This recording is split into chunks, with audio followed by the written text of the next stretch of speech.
Yearly 6,000 to 7,000 deaths and యూపీలో and బీహార్లో ఎక్కువ ఉన్నాయి.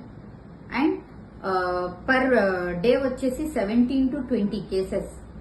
ఇయర్లీ ఆంధ్రాలోకి వచ్చేసి 200 కేసెస్ వరకు డెత్ రేట్స్. ఏమనుకుంటున్నారు ఇవన్నీ? డౌరీ డెత్స్ ఆన్ రికార్డ్ లో ఉన్నవి. ఇవి రికార్డ్ లో లేకుండా పరువు మర్యాదలని చెప్పకుండా ఎంతమంది ఎన్ని దాచేసి ఆ డౌరీ డెత్స్ ని కూడా ఎలా మారుస్తున్నారో తెలియట్లేదు మనకి. నాకు ఒక డైలాగ్ గుర్తొస్తుంది మహేష్ బాబుది కలేజా మూవీలో. ఇక్కడ మనం రోజుకి ఎన్నో చేపల్ని తీసేసి మింగేస్తాం, తినేస్తాం, అన్ని చేస్తాం. అదే బై మిస్టేక్ ఒక షార్క్ ఏదైనా తిమింగలం మనిషిని ప్రాణం తీసేస్తే షార్క్ 1లు 2లు 3లు సినిమాలు తీసేస్తారు మీరు అని చెప్పేసి.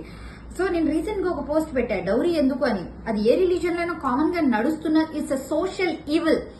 నార్మల్ గా ఆలోచించండి, హిందూస్ లో నేను విన్నది, ఇంతకుముందు అమ్మాయిని పెళ్లి చేసుకునేటప్పుడు ఆ ఇంట్లో ఒక గోమాత సంథింగ్ వాట్ ఎవర్ ఆవునివ్వడమో ధాన్యం ఇవ్వడమో ఇచ్చి అమ్మాయిని చేసుకునే వాళ్ళంట. వాట్ ఇన్ అవర్ ఇస్లాంలో మెయిన్ గా ఉన్నది, నువ్వు అమ్మాయి కోసం మొత్తం ఇల్లు గోల్డ్ అన్ని చేసి అమ్మాయిని పెళ్లి చేసుకున్నాక మేడ్తో సహా పెట్టి ఉంచాలి. అలాంటి కల్చర్ అలాంటి అన్ని ఉన్నాయి మన ధర్మాల్లో.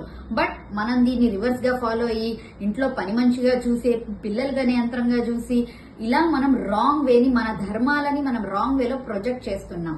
అసలు ఆ మెంటాలిటీ చూస్తే ఆ కామెంట్స్ లో రే మీరు ఇంత నెగిటివ్ గా ఆలోచిస్తున్నారా, మాకు జాబ్ లేకపోయినా పెళ్లి చేసుకుంటారా, మీరు తర్వాత అలిమోని తీసుకోవట్లేదా అంటే అలిమోని ఎవరు తీసుకుంటున్నారు? Rare cases.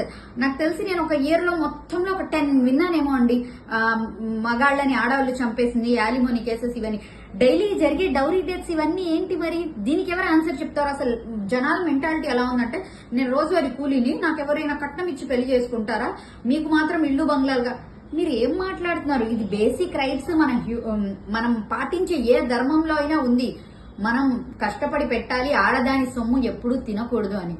Thank you.